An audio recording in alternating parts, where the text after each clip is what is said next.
I've worked with thousands of companies over my 10 years as a CFO, and I've learned this harsh truth. Most companies struggle with cash flow. Imagine running your business without cash. It's like trying to breathe without oxygen. Just a few minutes without it and you're done. In this video, I'm going to share the top 3 tactics to maximize cash flow in your business, start generating more cash, and drive your business toward unstoppable success. Hit that subscribe button if you're new here. Let's jump in. All right, let's dive into tactic number 1, financing sales with credit cards. Let me tell you about a client that I worked with, Jim, who was extremely debt conscious. He couldn't stay in credit cards. He had a decent business, good, not great, and the biggest thing holding him back was his growth rate. Here's the thing, once he landed a client, they stuck around for a long time. His monthly churn rate was just 2%, meaning that he kept clients for over 4 years on average. But there was a catch. It took him 3 months to break even on each new client because he relied on paid ads to attract him, and those are not cheap. So his cycle looked like this: spend money to get a customer, wait 3 months for that customer to pay him back on his initial expense, use that returned cash to fund more ads, and then repeat.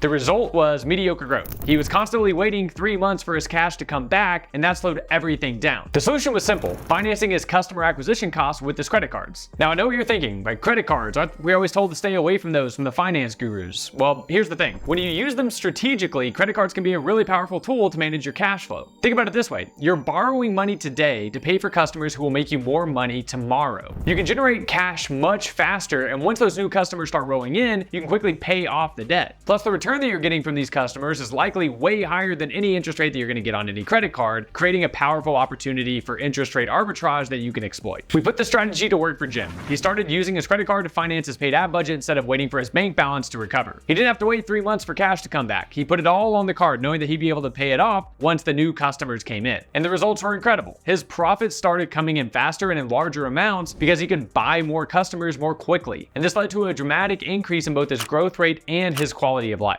And the best part about this strategy is that anybody can use it. It doesn't require any world-class negotiation skills. You just need a bank and a repeatable sales process. And if you have those 2 things, then the rest is really easy. Now let's move on to tactic number 2, which is charging onboarding fees. I had another client, Ben, who was struggling to get his customers properly trained and up to speed using his software. He was in a complex market. To ensure proper adoption, his team had to invest hours into each new customer just to set them up for success. So here's the challenge: if they got it right, they could keep those customers for the long haul. But if they didn't, the churn rate would skyrocket. And this put them in a really tough spot, because if they wanted to scale, they'd need to hire a bunch of skilled employees to handle the onboarding. But the hiring meant shelling out a ton of cash, and that's cash that they didn't have. The alternative was to wait months for new customers to generate enough revenue to pay for these hires, which meant painfully slow growth. And as we all know, slow growth is a killer for founders. The solution, again, was simple: start charging onboarding fees. By charging clients for the time and effort required to onboard them, they could pass those costs directly onto the customer. And you know what? Customers don't mind nearly as much as you might think. It's only fair to pay for the necessary training, especially with complex software. It's something that a lot of customers even expect. The result?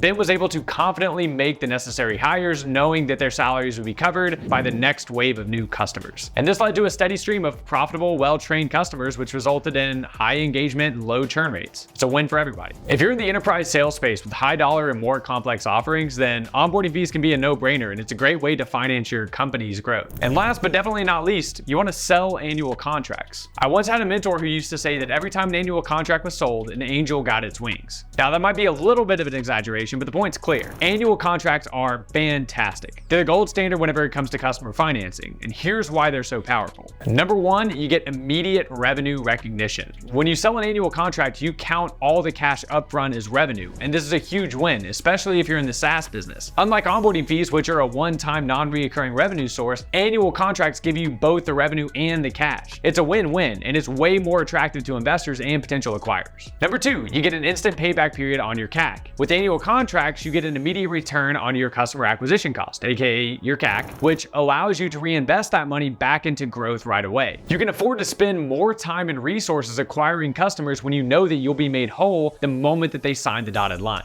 And number 3, lower churn through better onboarding. Having cash up front also means that you can invest more time in properly onboarding your clients, which helps keep churn rates low. When you're paid in advance, dedicating time to onboarding becomes way less of a burden and more of a strategic investment. Number 4, you repeat this again next year. And this might be the best part. You get that same pile of cash or more next year when your customers renew their contracts. Of all the tactics we covered today, annual contracts are my absolute favorite. Here's a pro tip for selling more of them. Make annual the default option. When you're talking to customers, don't even mention monthly options unless they specifically specifically ask for it. And if they do, make sure your monthly pricing is significantly higher, at least 10% more, but maybe even closer to 25%. You want to heavily incentivize your customers to pay annually for all the reasons that we just covered. Now, there's one potential downside to annual payments. They can make cash flow predictability a lot trickier. If you have 1 month where you sell a ton of annual deals followed by a slower sales month, then it can be really challenging to manage the ups and downs in your cash flow. This is why it's crucial to invest in a good CFO who can help you navigate this and keep everything running smoothly. So there you have it, the top 3 strategies to maximize cash flow for your SaaS business. Click the link below to learn how to build a business that works, which is full of lessons that I learned from Bill Gates, Warren Buffett, and Brian Tracy on how to build and scale businesses.